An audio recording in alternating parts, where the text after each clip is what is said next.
ಹೌದಣ್ಣ, ಈಗ ತಾನೇ ಬಂದಿದೆ. ವೈದ್ಯ, ದಿನ ಪರೀಕ್ಷೆ ಚೆನ್ನಾಗಿ ಆಯ್ತನಪ್ಪ. ಚೆನ್ನಾಗಿ ಬಂದಿದೆ ಅತ್ತಿಗೆ. ರಿಜೆಕ್ಟ್ ಕೂಡ ಬಂದಿದೆ.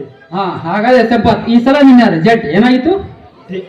ದೇವತಾ ಪುರುಷನಂತ ನಿನ್ನಂತ ಅಣ್ಣ ಧರ್ಮ ದೇವತೆ ಅಂದ್ರೆ ಹೀನ ವ್ಯಕ್ತಿಗೆ ನಿಮ್ಮಿಬ್ಬರ ಶ್ರಮದಿಂದ ಹಿಂದಿನ ರಿಜೆಕ್ಟ್ ನಂತೆ ಈ ಸಲವೂ ಕೂಡ ಧಾರವಾಡ ಯೂನಿವರ್ಸಿಟಿ ಕಾಲೇಜ್ಗೆ ಪ್ರಥಮ ಸ್ಥಾನ ಪಡೆದು TCS ಮುಗಿಸಿ ಶಿಕ್ಷಕನಾಗಿ ಎಲ್ಲ ಅರ್ಹತೆ ಪಡೆದು ಶಿವ ಪಾರ್ವತಿ ಅಂತಾರೆ ನಿಮ್ಮಿಬ್ಬರ ಮುಂದೆ ಬಂದು ನಿಂತಿರುವೆ.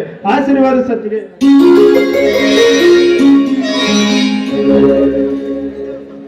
ಎದ್ದೇಳು ಸೋದರ.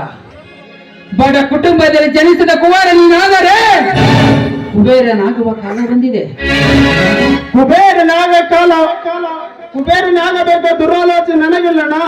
ಕೂಲಿ ನಾಲಿ ಮಾಡುತ್ತಿರುವ ನನ್ನಂತ 4 ಮಂದಿ ಬಡ ಮಕ್ಕಳಿಗೆ ವಿದ್ಯಾಭ್ಯಾಸ ಕಲಿಸಿದರೆ ಅವ್ರಿಗೆ ಆಶೀರ್ವಾದ, ಆರೋಗ್ಯ, ಸಿರಿ ಸಂಪತ್ತು, ಅವ್ರಿಗೆ ಆಶೀರ್ವಾದ.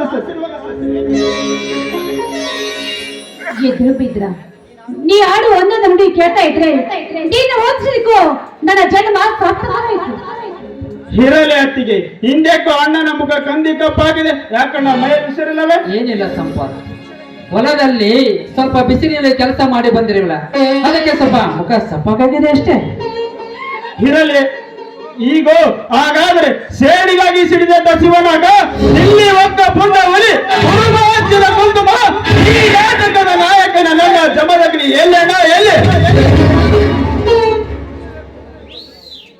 ಕೂಗಿದವರು ಕೂಗಿನಂತೆ ನೆಂದರು ಬಂದರಂತೆ ನನ್ನ ಮೈನ ಜಮದಗ್ನಿ ಇಂಥ ಕಡೆ ಬಂದೇ ಬಿಟ್ಟ.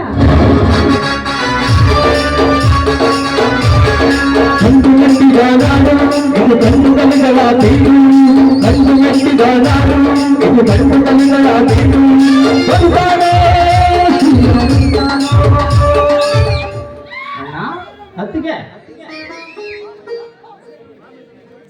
ಬಾಮೈದನ ಈಗ ತಾನೇ ಬಂದಿರ್ವಿ? ಹೌದತ್ತಿಗೆ, ಈಗ ತಾನೇ ಬಂದೆ. ಸೋದರ ಸಂಪಾತ್, ನೀನ್ ಯಾವಾಗ ಬಂದೆ? ಈ ಕಡೆ ಬಂದೆ ಅಣ್ಣ. ಸೋದರ ಜಮದಗ್ನಿ, ಜೋಡೆತ್ತಿನ ಚಕ್ಕಡಿ ರೇಸಿಗೆಂದು ಹೋದ ಕೆಲಸ ಏನಾಯ್ತು? ಹೋದ ಕೆಲಸ ಸಕ್ಸಸ್ ಮಾಡುದು, ಹಿಂತಿರುಗಿ ಬರುವುದು.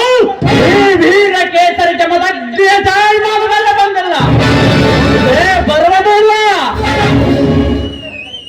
ಅಂದರೆ ನೀನು ಚಕ್ಕಡಿ ರೇಸಿನಲ್ಲಿ ಗೆದ್ದು ಶಾಲೆಯಾಗಿ ಬಂದಿರುವೆಯಾ?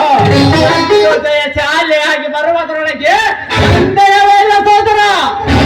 ಪ್ರತಿ ವರ್ಷದಂತೆ ಈ ವರ್ಷವೂ ಕೂಡ ಶ್ರೀ ನಂದಿ ಬಂಡಿ ಬಸವೇಶ್ವರ ನಿಮಿತ್ತವಾಗಿ ಏರ್ಪಡಿಸಿದ ಜೋಡೆತ್ತರ ಚಕ್ಕಡಿಯ ರೇಸಿನಲ್ಲಿ ನಮ್ಮ ಹೆತ್ತುಗಳು ಸ್ವತಃ ಹತ್ತೇಳಿಗೆ ಅರಸನೆನಿಸಿಕೊಂಡಿರುವ ಗೌಡನ ಹೆತ್ತಗಳನ್ನು ಸೋಲಿಸಿ ಹೃದಯದ ಪತಾಕಿಯನ್ನಾರಿಸಿದವು.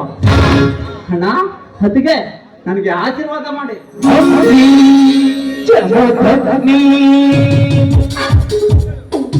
ಎದ್ದೇಳು ಬಿದ್ರ, ಎದ್ದೇಳು. ಒಟ್ಟಿನಲ್ಲಿ ನೀನ್ ಯಾವಾಗ್ಲೂ ಗೆಲುವಿನ ಸದ್ದಾರಾಗಬೇಕೆನ್ನೋದೇ ನಿನ್ನ ಅತ್ತಿಗೆ ಆಸೆ.